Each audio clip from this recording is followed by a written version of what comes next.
د لږکو نړیواله ورځ په پاکستان کې په داسې حال کې منځل شوې چې په هیواد کې میشت عیسوي هندو او نورو اقلیتونو د هیواد په پارلمان کې د څوکو زیاتولو په جبري توګه د مذهب د بدلون او د حساسه مذهبي قوانینو د ناسم استعمال د ودرولو غوښتنې کړي. په دې لړ کې د زیارت پر ورځ د لږکو اتحادیې یا ماینارټي الاینس اف پاکستان د سوري لاندې اسلام آباد کې یو احتجاجي غونډه شوې چې پکې د هیواد د بیلابیلو سیمو څخه راغلي لږکو په لوی شمیره کې ګډون کړي. कि मेरे गांव में पाकिस्तान د پاکستان په تاریخ کې لومړی ځلو چې زموږ په کلی کې په یو عیسوي تن د مذهب د سپکوي قانون لاندې مقدمه جوړه شوې و او کوم پولیس چارواکي چې دا مقدمه درج کوله هغه نو خبر چې 295 دفعه صدا 295 जो मैं लगा रहा हूं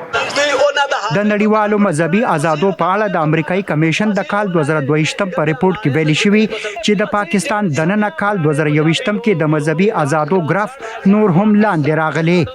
د کمیشن د ریپورت تر مخه د کال پاکستان کې د هدفي وجنو د لږکو ژوندۍ سوځولو تشدد او په جبري توګه د مذهب د بدلون او د لږکو د عبادت په ځایونو باندې د حملو نه ډک وو.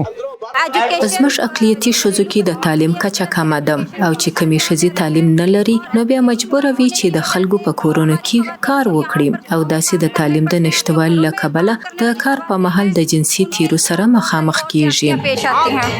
د پاکستان صدر او وزیر اعظم شهباز شریف د لږکو د نړیوالې ورځې په مناسبت جاری کړي خپل جدا جدا پیغامونو کې ویلي چې د پاکستان دستور د لږکو د حقونو ضمانت ورکوي. په پاکستان کې د لږکو د حقونو غیر دولتي تنظیم سنټر فار سوشل جسټس په خپل وروستي ریپورت کې ویلي چې د کال 2021 پر مهال د 4 کسانو پر ضد د مذهب د سپکاوي لانجمن قانون لاندې مقدمه درج شوې او د مذهب د سپکاوي د تورونو په اساس نږدې 3 کسان وجل شوی هم دي.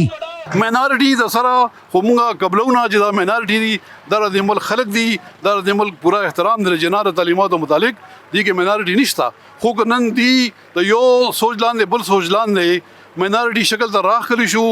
او شو وزبل شو د ملک نه بهر تلو باندې مجبور کړی شو و تخصیدل دی په تعداد کې لږ شو د ماینارټي شکل واغز. د لږکو د نړیوالې ورځې په مناسبت د زیارت پر ورځ قومي اسمبلی کې اقلیتي کنونشن ته خپل وینا کې د پاکستان د خارجه چارو وزیر بلاول بټو زرداری ویلي چې په جبري توګه د مذهب بدلون اجازه نه خو اسلام ورکوي او نه د پاکستان دستور. نوموړي د دې ظلم د مخنیوي لپاره د قانون جوړولو غوښتنه کړې.